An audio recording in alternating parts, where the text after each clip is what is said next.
parler de ma grossesse, du premier trimestre de ma grossesse. On va commencer par le jour où j'ai appris que j'étais enceinte, donc c'était le 17 janvier.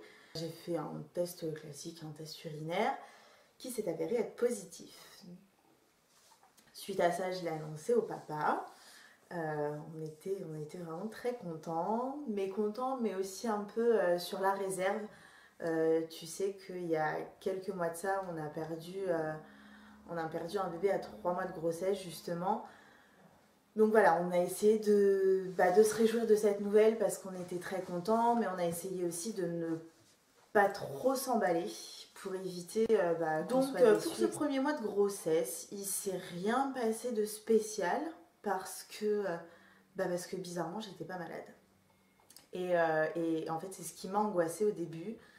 Faut savoir que j'ai toujours découvert mes grossesses, les précédentes, parce que justement j'étais malade. C'est ce qui m'alertait. Et là en fait aucun signe, mais vraiment rien. J'étais normale quoi. Je dis pas qu'on n'est pas normal en étant enceinte, mais en tout cas moi en étant enceinte à la base, je vomis tout le temps. Je suis malade, c'est horrible. Et du coup là j'étais un peu inquiète.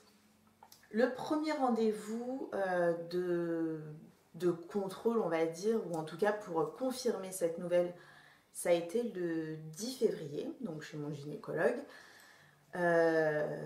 On y a été très angoissé, enfin en tout cas pour ma part, mais je sais que mon homme aussi était très très angoissé.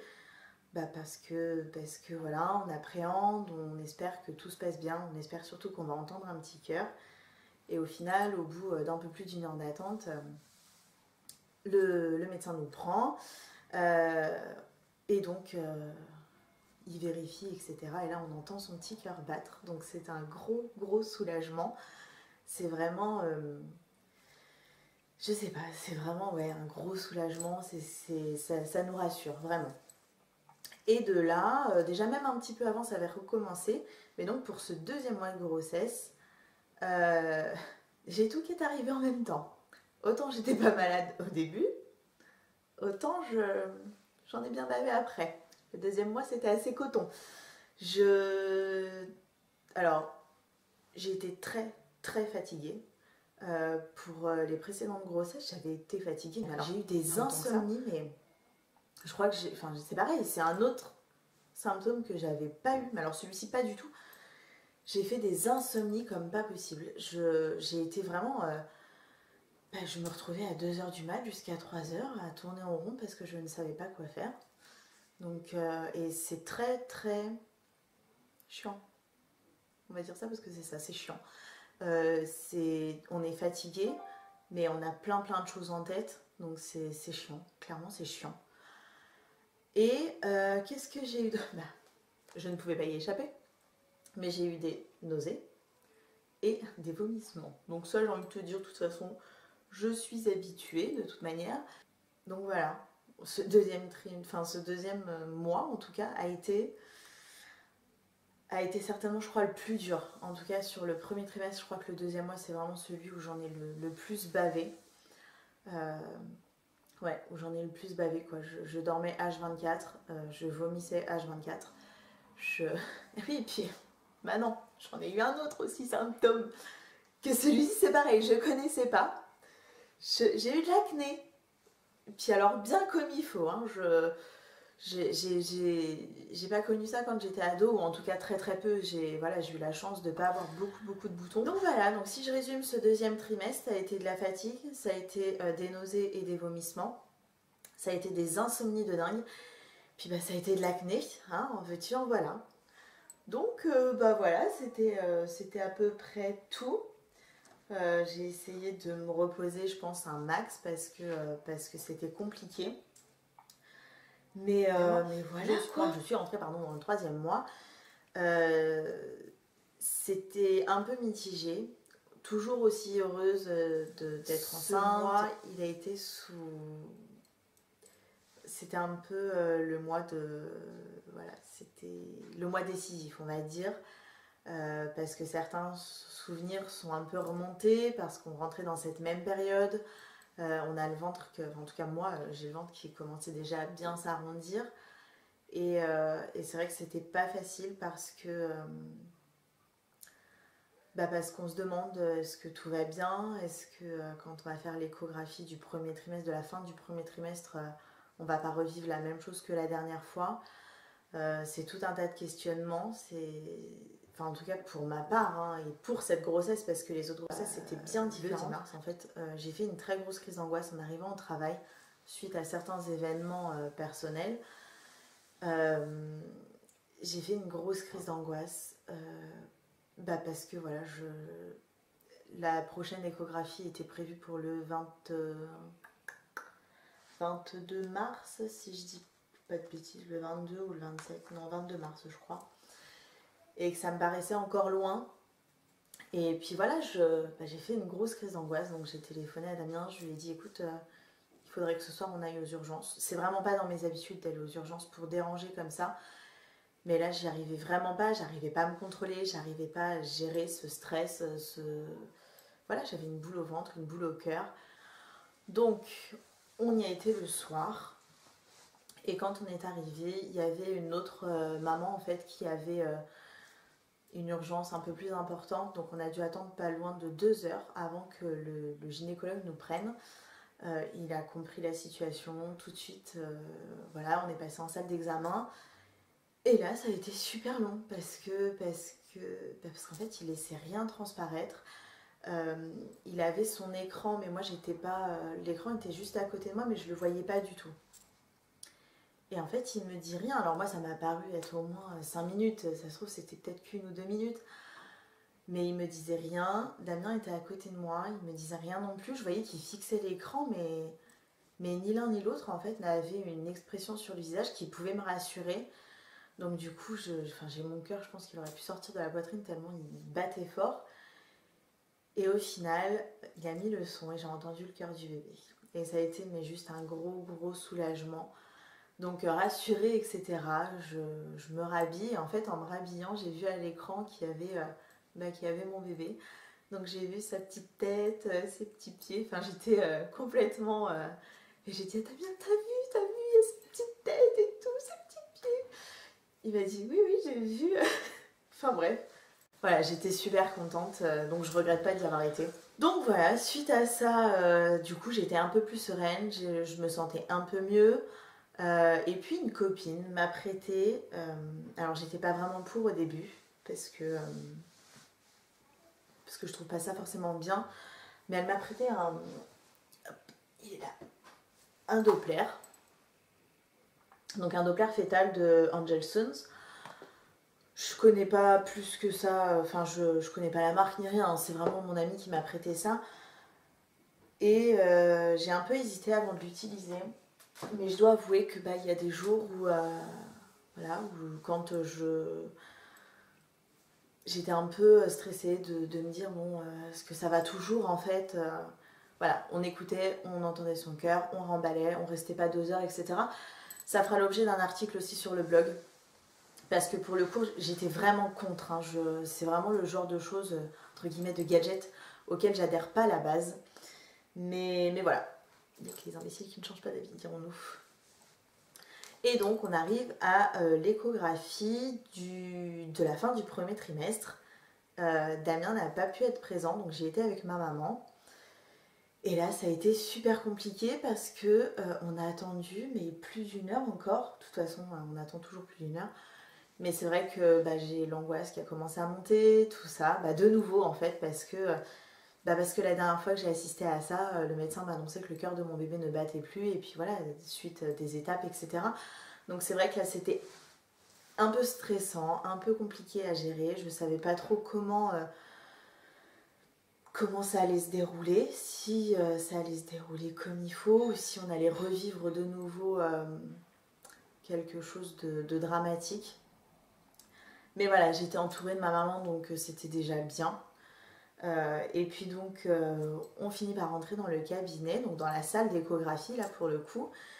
Le médecin me fait l'échographie, il me dit là le bébé il va très bien. Et donc j'étais très contente parce que c'était vraiment un soulagement quoi. Déjà je me suis dit super, enfin j'ai l'impression en fait que j'ai commencé à vraiment me projeter on va dire à 100% dans cette grossesse ce jour-là. Et donc il a tout vérifié forcément à cette échographie-là, pardon. Il faut savoir qu'il vérifie surtout, c'est la clarté nucale. Donc ici, elle était très bien. J'étais à 13 semaines aménorrhée passée. Dans la 14e semaine aménorrhée d'ailleurs, il me semble. Bref, peu importe. Mais il a vérifié, tout allait très bien au niveau de la clarté nucale. On a vu sa vessie, son estomac, les petits pieds, les petites mains. Enfin voilà, on a vu beaucoup de choses et c'est vrai que ça prend vraiment tout son sens. C'est plus vraiment c'est plus un embryon, c'est un fœtus, c'est un bébé. Enfin voilà, c'est magique quoi. On se dit c'est en nous. Alors moi après je suis quelqu'un de toujours très très émerveillé par les grossesses. Parce que je trouve ça juste merveilleux d'avoir la chance de pouvoir porter la vie, de pouvoir sentir certaines choses. Et puis encore plus de me dire, putain mais merde quoi, ce que je vois à l'écran c'est une partie de moi, c'est une partie de mon mari, c'est juste nos deux corps, nos deux âmes qui l'avons créé quoi. Enfin, je vais pas rentrer là-dedans, mais moi c'est quelque chose qui m'émerveille énormément et qui me touche énormément. Donc du coup forcément c'était une échographie mais très... Voilà, j'ai été tout en émotion on va dire, c'était vraiment magnifique. Et comme Damien et les filles n'ont pas pu être présents, il m'a fait sur un DVD, il m'a mis certaines images que j'ai pu donc remontrer par la suite le soir même en fait à Damien et aux filles. Donc c'est pareil, pour mes filles ça prend un sens tout aussi différent parce qu'alors autant la petite elle a 4 ans, je pense elle a bien compris qu'on avait perdu un premier bébé. Mais celui-ci, en fait, elle posait pas trop de questions. Peut-être un peu au début de me dire mais lui, il va bien rester hein, dans ton ventre, il va pas partir comme l'autre. Mais Lina, pour le coup, elle a quand même 7 ans, elle comprend beaucoup de choses. Voilà, je pense qu'elle a tout vécu, puis elle s'est vraiment pris ça. Enfin, déjà, nous, en tant qu'adultes, c'est très compliqué de gérer, de gérer la fin d'une grossesse aussi brutale. Mais alors, je me dis, elle, la pauvre... Elle a pris ça en pleine face quoi. Et c'est vrai que du coup là avec cette nouvelle grossesse, elle s'est posé beaucoup de questions, elle m'a posé beaucoup de questions. Et elle était aussi très inquiète. Est-ce que, mais tu sais c'est sûr cette fois-ci le bébé va vraiment rester. L'autre il devait être malade, je le sais, mais j'espère celui-là quand même il va vraiment pas être malade. Elle a été pendant les vacances de février avec ma maman au Portugal. Et en fait, en revenant, elle m'a dit, tu sais, on a été à l'église avec mamie et j'ai fait une prière et je voudrais te dire ce que j'ai prié. Alors, du coup, j'étais quand même été un peu surprise et je lui dis, tu sais, normalement, une prière, tu la gardes pour toi. C'est entre toi et Dieu, en fait. Elle me dit, non, mais je tiens quand même à te le dire. Bon, bah, alors, je la laisse parler. Et en fait, elle m'a dit qu'elle avait prié pour que ce bébé, cette grossesse se passe bien. Et en fait, ça m'a fait mal au cœur parce que je me dis à 7 ans, elle avait tout un tas d'autres choses, si on peut dire, à demander que ça. Et elle a pensé à demander ça. Et même au jour d'aujourd'hui, que tout se passe bien et que voilà, qu'on avance positivement dans la grossesse, régulièrement, elle me dit, tu vois, je savais qu'il fallait que je demande à Dieu qu'il protège ce bébé, etc. C'est quelque chose qui me touche beaucoup parce qu'elle a que 7 ans, mais elle a déjà une maturité et une sensibilité peut-être qu'elle ne devrait pas avoir, je pense, en fait. Que j'ai l'impression qu'avec tout ce qui s'est passé,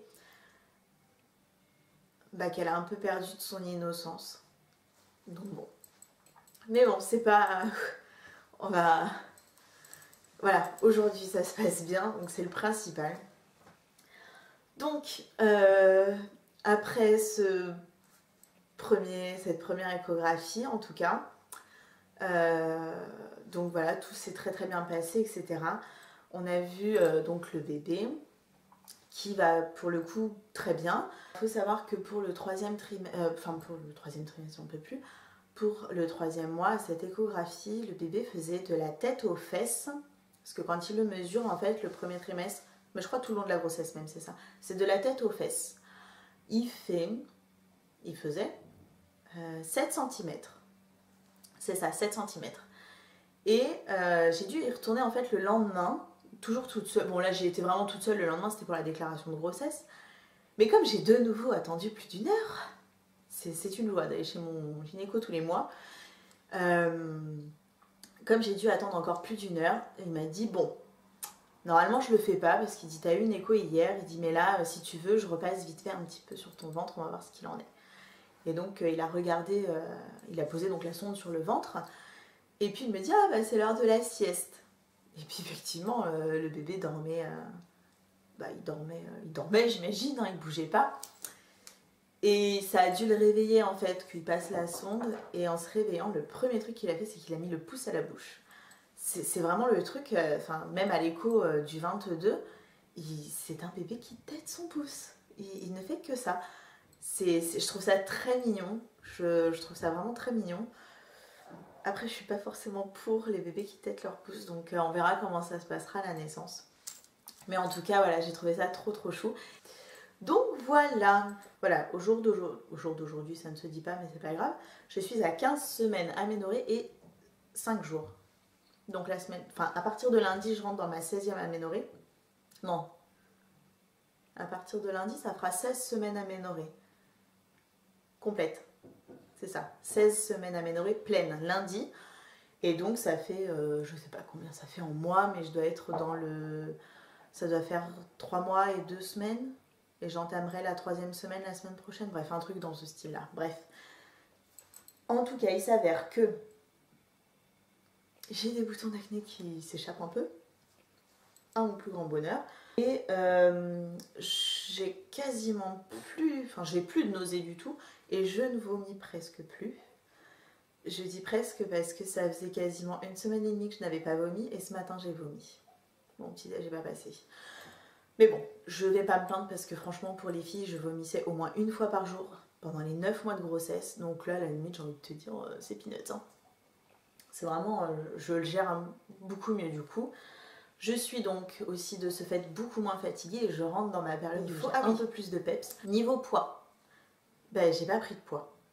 Donc pour le moment, je touche du bois. Donc voilà, je pense que j'ai terminé cette fois. Je vais terminer, j'imagine que vous voulez voir un peu à quoi ressemble mon petit bidon malgré le fait que je le partage sur Instagram. Il faut aller voir sur Instagram, il y a plusieurs photos de mon petit bidon. Je referai la prochaine vidéo, je ne sais pas encore si je fais pour les 4 mois ou si je fais après pour le 2e trimestre. Je ne sais pas trop comment ça va s'organiser à ce niveau-là. Bah dis-moi ce que toi tu as envie en fait, si tu préfères que ce soit par trimestre ou par mois. Et dans ce cas-là, j'essaierai de voir si je peux le faire. Je te dis à très bientôt. Tu peux me retrouver en attendant sur tous les réseaux sociaux. Il y a la page Facebook, il y a Instagram, sur Twitter, mais je suis pas très... J'ai un peu mal avec Twitter. Mais voilà. Et bien sûr sur le blog où je partage tout un tas d'articles. Il y a beaucoup d'articles qui vont arriver. J'ai été très en retard. Mais ça arrive, c'est à jour. Voilà, je te dis à très vite.